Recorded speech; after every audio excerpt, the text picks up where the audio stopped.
For most of human history, suffering made sense. If a village was hungry, there probably wasn't enough food. If people were poor, there probably wasn't enough wealth. If a disease killed thousands, there probably wasn't a cure. The world was genuinely poor. Resources were limited, knowledge was limited, technology was limited. But today, something doesn't add up. We live in the richest period in human history. Humanity produces more food than ever before, generates more energy than ever before, creates more wealth than ever before, has access to more knowledge than ever before, and yet, hundreds of millions of people still go hungry. Billions struggle to afford basic necessities. Millions die from causes that are often preventable. Billions still lack reliable healthcare, sanitation, education, or opportunity. So, what exactly is going on? Are we still poor, or is something else happening? Let's get right to the point. Number 1, the trillion-dollar question. Imagine you wake up tomorrow with an absurd amount of money. Not $1 million, not $1 billion. More money than your brain is designed to understand. Right now, there are more than 400 billionaires in the world with a combined wealth of over $20 trillion. 20 trillion. That number is so large, it stops feeling real. Human beings are not built to understand trillion-dollar scales. So let's make it real. Imagine you personally control $1 trillion. For context, there are now more than 400 billionaires worldwide with a combined wealth of over $20 trillion. That's not the economy of a country. That's not the economy of a continent. That's wealth concentrated in the hands of a few thousand individuals on a planet of billions. At that scale, we're no longer talking about luxury. We're talking about influence. Enough money to spend $1 million every single day for more than 3,000 years. You decide you're going to help humanity. No super yachts, no private islands, no giant rocket shaped like your ego, just one mission. Reduce as much suffering as possible. This isn't really about Elon Musk or Jeff Bezos, or any billionaire in particular. They're just measuring sticks. Because once wealth reaches a certain scale, it stops being money and starts becoming a thought experiment. This is where people usually start arguing about Elon Musk. Some people think billionaires are proof that capitalism works. Others think billionaires shouldn't exist at all. Honestly, that's not the most interesting question. The interesting question is this: what does it say about a civilization when one person's wealth becomes large enough to be compared against global hunger, education, healthcare, or clean water? Think about how strange that is.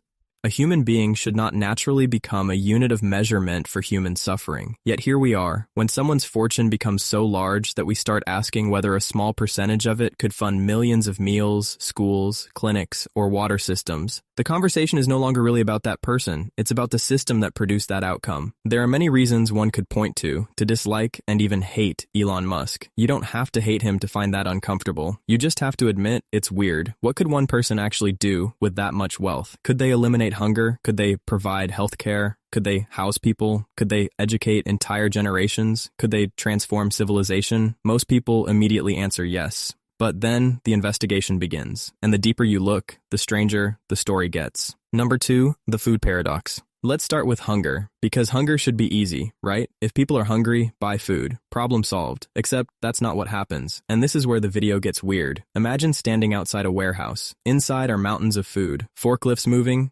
trucks loading, shelves packed to the ceiling. The food is real. Now imagine a hungry family standing outside. They're real too. The food exists. The hungry people exist, and somehow the two still don't meet. That sounds ridiculous. But versions of this happen every day. The world produces an enormous amount of food. At the same time, hundreds of millions of people experience hunger.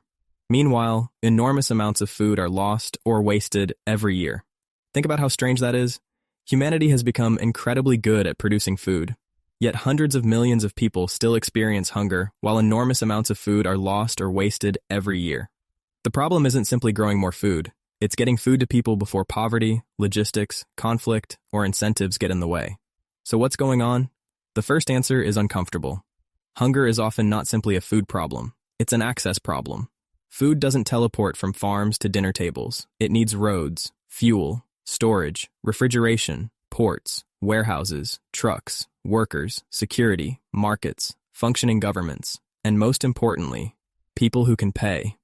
That last one matters more than most people realize, because food does not automatically flow toward hunger. Food usually flows toward purchasing power. A starving person and a wealthy customer can both want the same loaf of bread. The market only sees one buyer. That doesn't mean markets are evil. It means markets solve a different problem. They answer, who can pay, not who needs it most. That's a very important distinction. And suddenly, our trillionaire discovers something surprising. The problem is not simply producing more food. The problem is getting food to the right people at the right time at the right price. The food exists. The door is access. And this is where a bigger question starts to appear. If the resources exist, why isn't access easier? Some of the reasons are understandable. Wars destroy supply chains, infrastructure breaks, governments fail, transportation costs money, food spoils, storage is expensive. Those are real obstacles. But there is another uncomfortable reality. Sometimes scarcity is profitable, not hunger itself, scarcity. If demand is high and supply is restricted, prices rise. When prices rise, someone benefits. Investors benefit, traders benefit, middlemen benefit, owners benefit. Again, this doesn't require some secret conspiracy. Nobody has to sit in a dark room plotting world hunger. The system can create outcomes nobody wants while still rewarding individual participants. That's what makes these problems so difficult. The villain isn't always a person. Sometimes it's an incentive, and incentives can be surprisingly powerful. Our trillionaire starts realizing this very quickly. Every time they think they found the solution, another locked door appears. Food exists, but the door is access. The money exists, but the door is distribution. The technology exists, but the door is incentives. Number 3, the poverty puzzle. And then they look at poverty, and things get even stranger, because poverty seems like the easiest problem of all. Just give people money. Simple. And honestly, giving people money works far better than many people expect. If you're living on the edge, even a small amount of extra money can be life-changing. A medical bill doesn't destroy you. A broken car doesn't end your job. A missed paycheck doesn't become a crisis. Which brings us to one of the strangest things about wealth. Imagine you have one hamburger. Someone takes 10% of it. That hurts. You might still be hungry. Now imagine you have 10,000 hamburgers. Someone takes 10%. You still have 9,000 hamburgers. You are not hungry. You are not unsafe. You are not struggling. You are simply slightly less ridiculous. This is why percentages can be misleading. People hear the same percentage and assume the same sacrifice. But consequences are not equal. For one person, losing 10% means skipping meals. For another, it means delaying the purchase of a third vacation home. The percentage is identical. The experience is not. This is why debates about wealth are really debates about sacrifice. The same percentage can be survival for one person and a rounding error for another, and this is where conversations about wealth often become emotional, because people aren't really arguing about percentages. They're arguing about consequences. They're arguing about who feels pain and who doesn't. They're arguing about who gets protected when resources become scarce. And our trillionaire now faces an uncomfortable question. If 1% of your wealth could change millions of lives, would you do it? Most people instantly answer yes. But then another question appears. What if giving away money isn't enough? Because poverty is not just a lack of money. It's often a lack of opportunity, a lack of education, a lack of healthcare, a lack of infrastructure, a lack of stability. You can help someone climb out of a hole, but if the ground around them keeps collapsing, they may fall right back in. And suddenly, our trillionaire discovers the same thing they discovered with hunger. Money matters, a lot. But money is not magic, because the deeper they look, the more they realize that many of humanity's biggest problems are not caused by a complete lack of resources. They're caused by the distance between resources and people. The warehouse is full. The question is who has the key, and that's where this story starts getting really interesting, because once our trillionaire turns toward healthcare, they discover a system where the cures often exist, but access doesn't. And that changes everything. Number 4, the healthcare machine.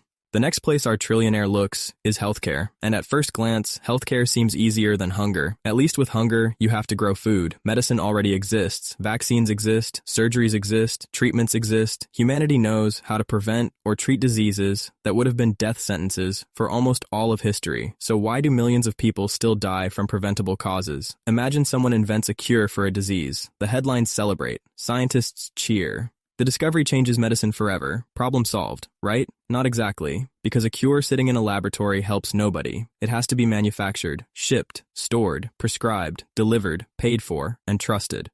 The cure exists. The door is access. Again, the same pattern. The more our trillionaire investigates, the more they realize healthcare isn't really one system. It's a giant machine made of smaller systems. Doctors, nurses, hospitals, insurance, medical schools, Drug companies, supply chains, government agencies, pharmacies, laboratories, records, billing departments, ambulances, power grids, water systems. If any major piece breaks, the entire experience breaks with it. And then our trillionaire notices something uncomfortable. In theory, healthcare is about helping sick people. In practice, healthcare is also an enormous business. Every appointment, every prescription, every scan, every ambulance ride, every insurance claim, every hospital stay, money moves through all of it. Now to be clear, doctors are not the villains. Most healthcare workers are trying to help people, often while being overworked and overwhelmed themselves. The problem isn't usually the people. The problem is the incentives surrounding the people. A healthy patient is good for society, but many parts of the system only get paid when treatment happens. Not necessarily when illness is prevented. And that's where things get messy. Because prevention is often cheaper than treatment. But treatment is often where the money is. The trillionaire starts realizing something important.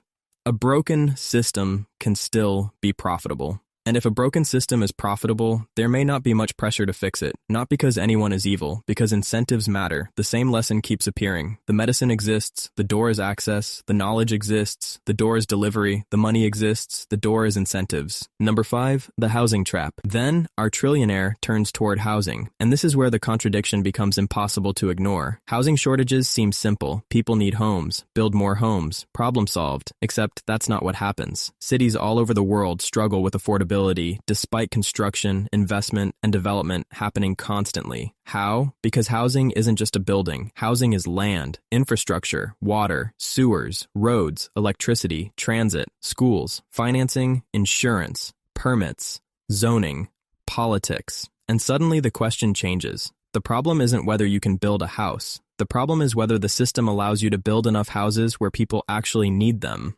And then our trillionaire discovers another uncomfortable truth. Housing is one of the few industries where many people want opposite outcomes at the same time. Renters want affordable housing, first-time buyers want affordable housing. But existing homeowners often want their property values to rise. Investors want appreciation, landlords want rent, cities want tax revenue, developers want profit. Everyone says they want the housing crisis solved.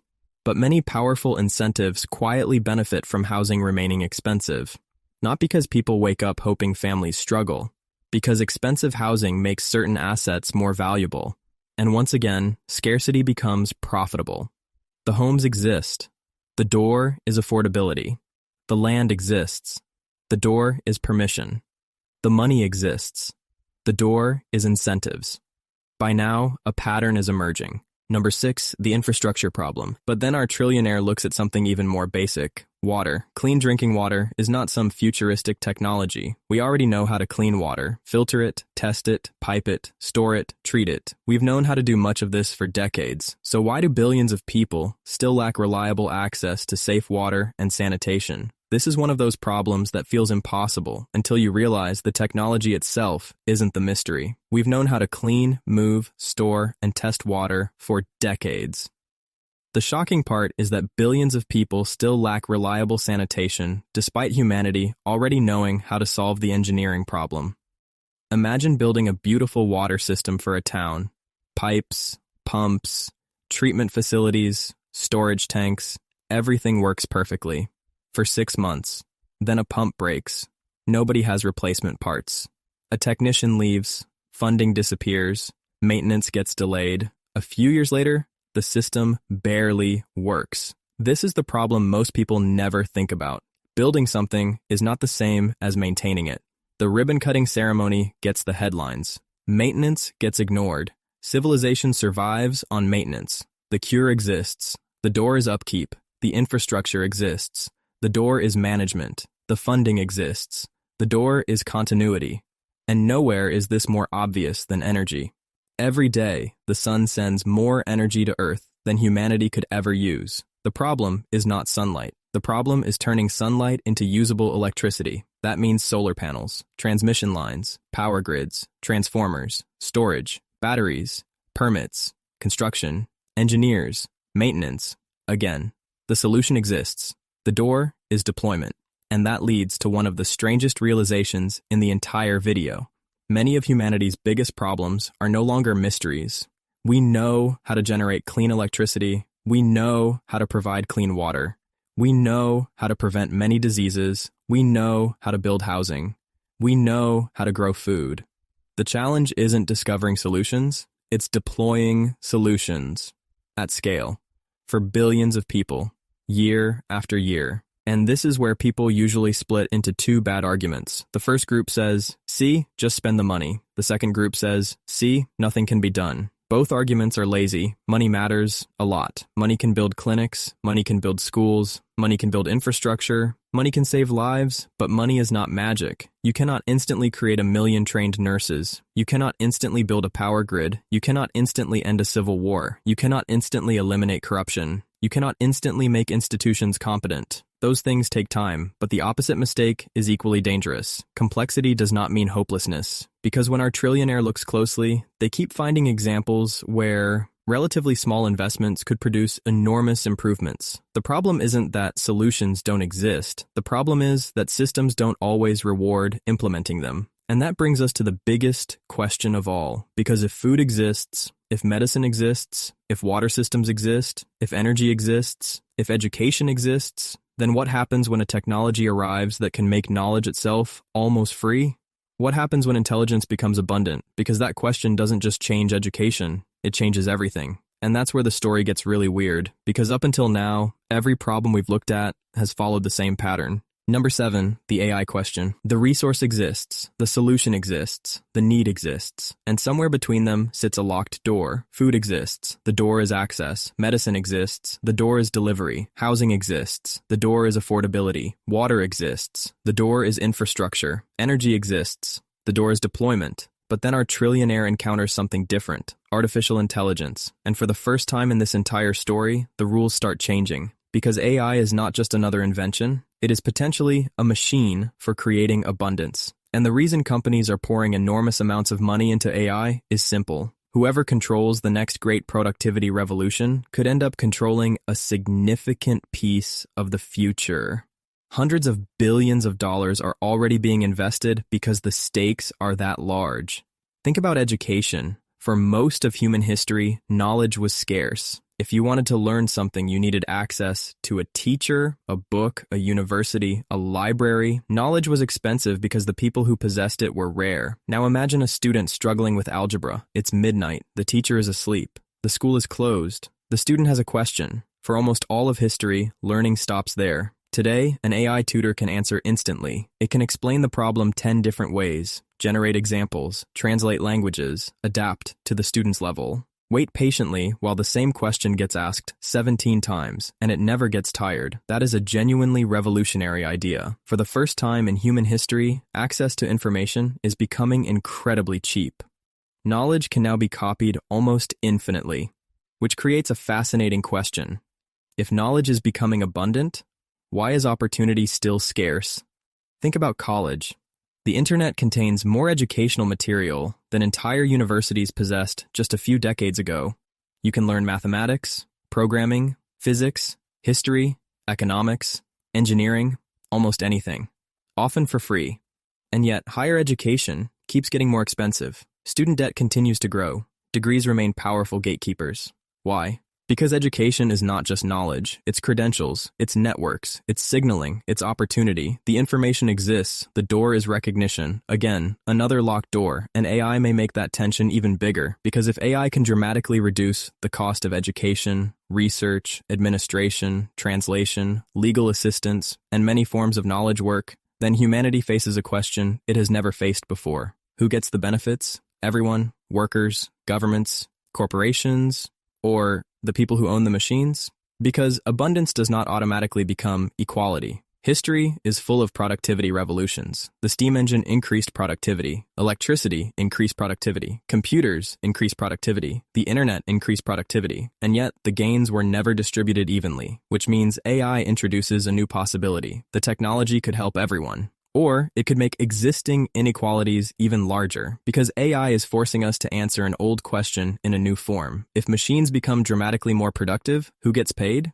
The workers, the public, the companies, the shareholders, the owners of the machines? AI could become one of the greatest tools humanity has ever created, or it could become another example of abundance flowing upward instead of outward. The future of AI may not be decided by what the technology can do, It may be decided by who gets to keep the benefits, and that brings us back to our trillionaire, because now they're asking a completely different question. Not, can we create more wealth, but who captures the wealth we create? Number 8, who controls the doors? And this is where the conversation stops being about money and starts being about power, because democracy is built on a simple idea: one person, one vote, but wealth creates another kind of influence. One person can only cast one ballot, but they can fund lobbying groups, political campaigns, think tanks, media companies, legal challenges, industry organizations, and private meetings that never appear on a ballot. This isn't a conspiracy theory, it's how modern power works. When a person controls tens or hundreds of billions of dollars, they often possess more practical influence than millions of ordinary citizens combined. Some billionaires control resources larger than the economies of entire nations. The uncomfortable question isn't whether every billionaire abuses that power. Many don't. The uncomfortable question is whether democratic societies can remain fully democratic when economic power becomes this concentrated. Because eventually wealth stops being a lifestyle. It becomes leverage. And leverage has a habit of showing up behind closed doors long before ordinary people ever get a vote. Leverage influences what gets built, what gets regulated, what gets funded, and sometimes what gets ignored. A citizen gets one vote. Extreme wealth can shape the environment in which millions of votes take place, not because democracy disappears, but because money can influence the choices available before the public ever enters the voting booth. Imagine AI eventually makes a company 10 times more productive. Who receives those gains? The workers, the customers, society, the shareholders, the executives? The answer isn't technological. It's political, economic, social. It's about ownership. And suddenly the conversation starts sounding a lot bigger than chatbots. This is why people keep talking about universal basic income. Not because everyone agrees it will work. Not because it's guaranteed to happen, but because it forces society to confront a strange possibility. What if we become capable of producing enormous amounts of value with dramatically less human labor? What happens then? Do people deserve income only when a company can profit from them? Or do people deserve a share of the prosperity created by the civilization they helped build? Those questions are still being debated, but the fact that we're asking them at all is remarkable because it means we're starting to imagine a world where scarcity is no longer the default assumption. And that's where our trillionaire finally learns the biggest lesson of the entire experiment. At the beginning of this story, the question seemed simple. Could one person with $1 trillion fix humanity? The answer turns out to be both yes and no. No, they cannot solve everything. Money is not magic. Money cannot instantly create nurses, teachers, stable governments, peace treaties, functional institutions, trust, time. But the answer is also yes, because $1 trillion is not a small amount of money. It's a civilization scale amount of money, and that's where perspective becomes important. $1 trillion sounds abstract, so compare it to things we already do. Governments spend trillions on wars. Trillions on military budgets, trillions on financial rescues, trillions on economic stimulus, trillions on subsidies. When something becomes important enough, enormous amounts of money suddenly appear, which reveals something important. When powerful institutions are in danger, civilization somehow finds the money. The question is whether we show the same urgency when ordinary people are. That realization leads to a very uncomfortable question. How many problems persist because we genuinely cannot solve them? And how many persist because solving them is simply not the highest priority? That's a harder question, because it forces us to examine incentives. And incentives are often invisible. A broken system can still generate profits. A broken system can still generate careers. A broken system can still generate political power. A broken system can still generate wealth. Housing shortages can benefit property owners. Complex healthcare systems can benefit middlemen. Student debt can benefit lenders. Artificial intelligence could benefit humanity, or it could primarily benefit whoever owns the infrastructure. Again, this does not mean every wealthy person is evil, or every corporation is bad, or every government is corrupt. Reality is more complicated than that. The point is something much simpler. A system does not need to be fair to be profitable, and if a system is profitable, powerful people may not be in a hurry to change it. That is one of the most important ideas in this entire video. Now, to be fair, there is another side to this argument. Some people hear all of this and immediately conclude, just take the money, just tax the rich, just spend more. But Reality pushes back. Money matters a lot. But money alone cannot solve everything. You cannot buy trust overnight. You cannot buy competent institutions overnight. You cannot buy social stability overnight. You cannot buy peace overnight. The people who say every problem can be solved with a check are wrong. But the people who say nothing can be done are wrong too. Because the evidence points somewhere in between. The goal isn't to find one magic solution. It's to unlock more doors, better infrastructure, better incentives, better education, better healthcare access, more housing, more competition, less corruption, faster deployment of technologies we already know work. Humanity doesn't need perfection. It needs fewer bottlenecks. Humanity is not powerless. Far from it. We know how to grow food. We know how to generate energy. We know how to clean water. We know how to educate people. We know how to prevent many diseases. We know how to build housing. We know how to create prosperity. The world is not poor, at least not in the way most people imagine. The world is rich, extraordinarily rich, rich in resources, rich in knowledge, rich in technology, rich in productive capacity. What it struggles with is access. The warehouse is full. The medicine exists. The classrooms exist. The water systems exist. The energy exists. The tools exist. The money exists. But between abundance and human need stand a series of locked doors. Price, ownership, politics, infrastructure, bureaucracy, corruption, fear. Sometimes those doors exist for good reasons. Sometimes they don't. Sometimes they're necessary, sometimes they're profitable, and that's the strangest part of all. Many of the people holding the keys will tell you the locked doors are simply the natural order of things, that this is just how the world works. Maybe, or maybe the real question isn't whether humanity can reduce suffering. Maybe the real question is why a civilization this wealthy still treats suffering like a natural disaster. Instead of a design failure, the warehouse is full, the tools exist, the knowledge exists, the money exists. The question is, who controls the doors? And who profits when they stay locked? If you enjoyed this video, make sure you subscribe so you don't miss the next one.